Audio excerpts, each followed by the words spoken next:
A friend once said to me, now I know how you're so good at sales and recruiting. You naturally just assume that people are going to do what they told you they would do. And I thought, wait, what? Why are you assuming the opposite? Or why are you assuming anything else? And that really stuck with me. And the more I thought about it, I realized that the difference in the outcome of what we were doing, which was essentially the same actions, the difference wasn't about skill or even strategy. It was all about belief. And it got me thinking how our assumptions and our beliefs don't just describe reality, they actually shape it. That's what I want to dig into today. Let's get into it. Welcome to Star Potential, a podcast where we explore the meaning of our existence while having a few laughs and sometimes tears through stories from the road of life.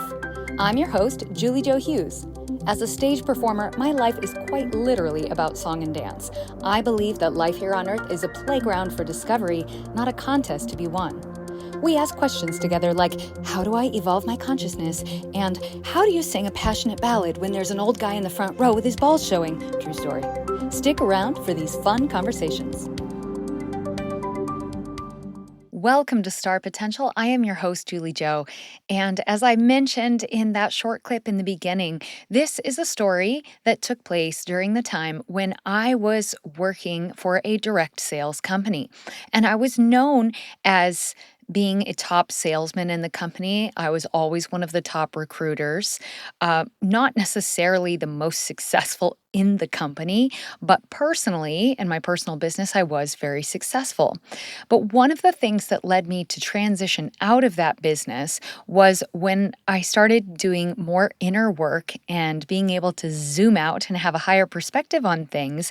I noticed all these patterns that I was doing in this business, which I had done in other areas of my life as well, trying to prove myself, trying to validate my worth through my external achievements. And through seeing these patterns, I also came to have such a drive and a curiosity and a passion for the coaching work that I was doing with the members of my team. And what I began to see was that while my team would often come to me asking exactly what I said in a message or exactly what I did during a party to make it so successful, what was confusing to me at the time was that I could give them my exact script if I wrote it all out. I could give them the exact steps I had taken, but that didn't necessarily translate. And my team wasn't able to just rinse and repeat or copy paste and get the same results that I was getting. And so I became, at first, it was just curiosity driven. What is the difference here? And more, it kept coming back to finding out that it had really very little to do with what we were doing externally and everything to do with what we were believing internally. And then what you're believing is obviously shaping the actions that you're taking, but they are delivered with a different type of energy. And that's what I want to talk to you about. So some of these things I have learned from my past in practical manners, like in my sales business, this is what I noticed. So this is about much more than just being positive or negative thinking. You've often heard you are what you eat. And what I have found is that you are what you believe. That moment with my friend made me realize our beliefs are like our default settings. They quietly shape the way we see people, opportunities, even ourselves. And most of the time, we don't even notice that they're running in the background. So today, I want to explore how you are what you believe and how shifting that lens can completely change your results, change your relationships, and your reality. So, our beliefs are the lenses that we wear and that we look through when we see the world around us. So, my friend's lens was something like people don't follow through. People often change their mind. And maybe that was coming from her own thing. I change my mind and I assume other people are going to do the same thing. Where my lens was For the most part, if someone has told me they're going to do something, I assume they're going to follow through and they're going to do that. I don't have a reason to believe otherwise. Sure, there have been times in the past when someone told me they would do something and they didn't follow through. But in general, the outlook that I have for myself, I try to be impeccable with my word. It's one of the four agreements, which is a great read. If you've never read that book, I can link it in the show notes. But ultimately, I strive to be impeccable with my word. And so if I have said to someone that I will do something, I find every way to make that happen. Of course, there are always exceptions when I may need to ask for an extension of time or something like that. But generally speaking, I do what I say I'm going to do. And so therefore, I just assume other people are that way as well. Now, there can be times when they don't follow through, but instead of letting that jade me or have me think, "Ugh, I guess they didn't follow through." It doesn't, because I still generally believe that people do what they say they're gonna do, and if they don't, um, there must be some reason. I mean, life happens, right? But why would we just naturally assume that they're not going to do? So, when it came to my actions of sales follow-up and recruiting conversations and follow-up, when I went into it with the assumption of, I'm gonna pick up where we left off, and you said that you were interested in making more money from home or whatever it was, I would go on that assumption and continue to make them feel safe to talk any deeper. But I'm not creating a problem that's not already there by assuming that they've changed their mind or something. Why would I assume that? So the world looks completely different for you depending on which lens that you're wearing. And so we all have a default belief setting. But what we want to ask ourselves is yours aligned with trust, possibility, and expansion?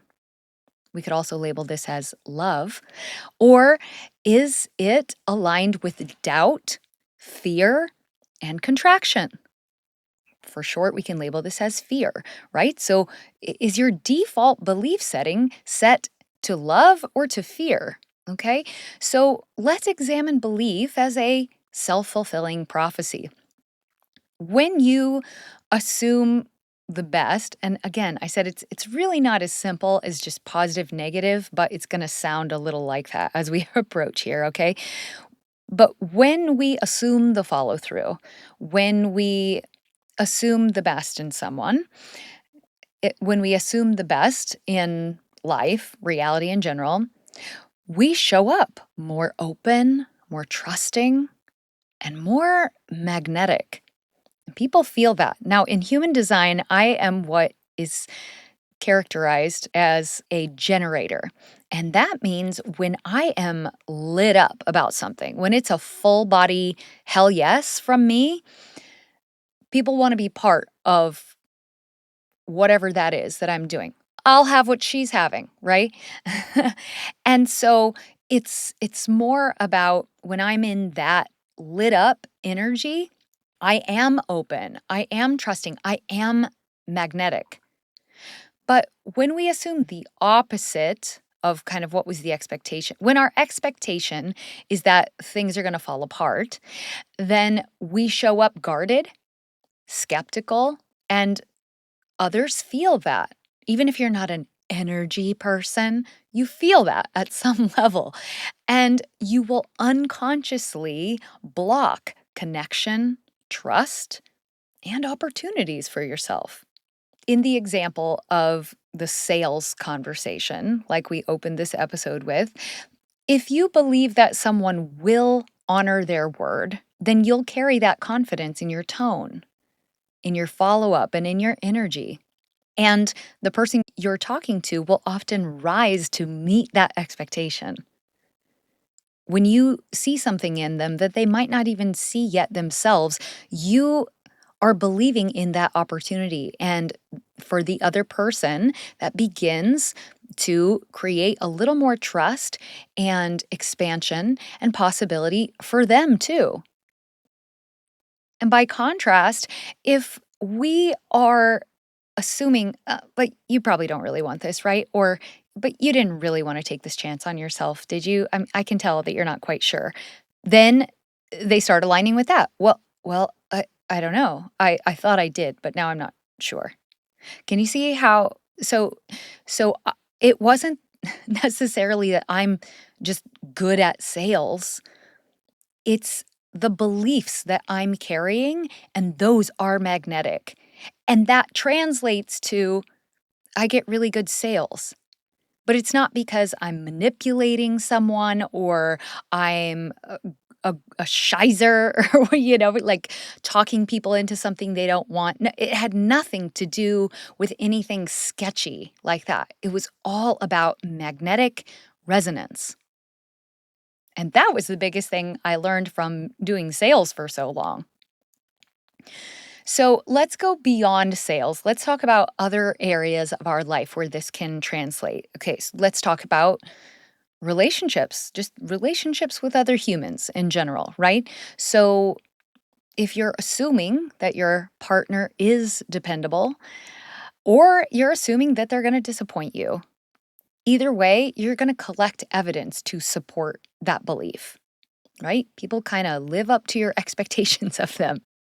If we look at this through a health lens, okay, let's say you're trying to make some changes in your health, in your diet. If you have the belief that I'll never change and this is just how I am. This is just this is the way I like to eat and I don't really like to exercise. Well, that's, coming from a fear of change. What would it be like if I made a change? Versus I believe that I am capable of aligning with what nourishes me, then you will believe I'm capable of shifting my patterns. Okay? If we look at this from a lens of kind of your purpose in the world, if you are assuming that life is against you, then you will always only notice the obstacles in your way. Another way of calling this is victim mentality. You will always look out for how life is raining on your parade, right? But if you hold the belief that life is working for you, then you'll notice opportunities more than you notice the obstacles. Okay? So the events that happen in your life aren't necessarily any different, but the way that you experience them is. So, I want to help you to integrate this teaching a little bit today. So, I want you to just slow down for a moment if you're in such a space that you can do so. Sometimes it can be helpful to place a hand on your heart. Definitely take the time to inhale and take a full breath. This signals to our nervous system that we are safe and there is no inherent threat. Blow it out. And you can journal on this or meditate upon it. I'm a big fan of journaling. Ask yourself, what's one belief I've been holding that might actually be working against me? And when you've got that, I want you to ask yourself, what would shift if I started assuming the opposite? And you might go back and refer to the opposite experiment. I believe it's like episode 4 that I did on this podcast, talking about how I did the opposite of everything I would normally do for a year as an experiment.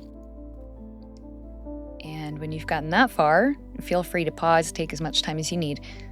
Ask yourself, what's a new, empowering belief that I'm ready to try on?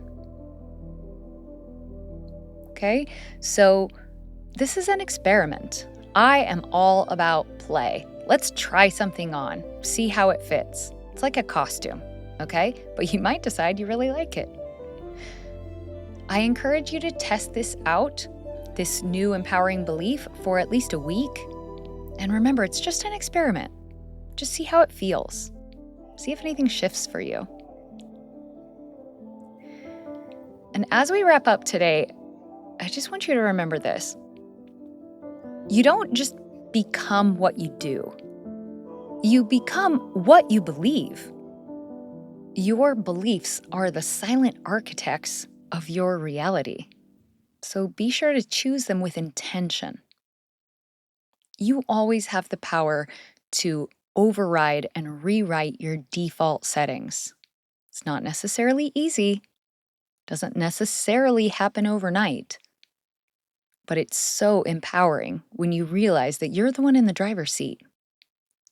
If you haven't already, and you are enjoying the podcast, I would love for you to scroll down and give us 5 stars on the rating. It really helps a podcast a lot.